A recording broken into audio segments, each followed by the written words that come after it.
Забытый сельский дом в саду у пруда.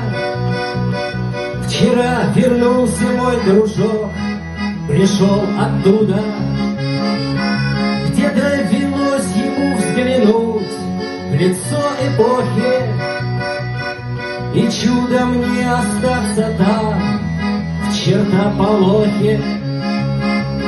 Снова огурцы да перцы, на крыльце стоят перцы, за окном дубы, липы.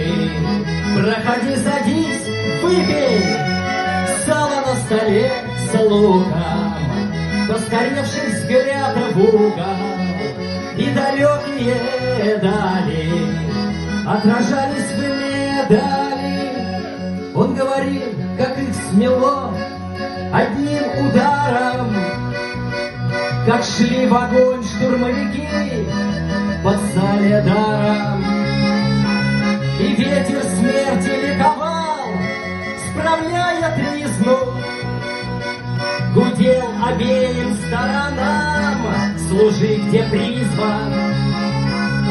И теперь в родной хате он на ржавой кровати слушал интернет и теле, и в лицо ему летели, словно с петухов перья, сотни разных правд и мнений. Кто поднимет нам знамя, кто останется с нами? А он молчал и вспоминал родные лица, как их зашло 150, а вышло 30.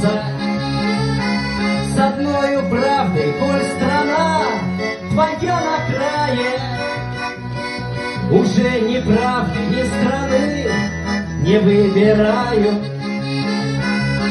А поутру очнулся я в его квартире. Все было так же, как всегда, обычно в мире.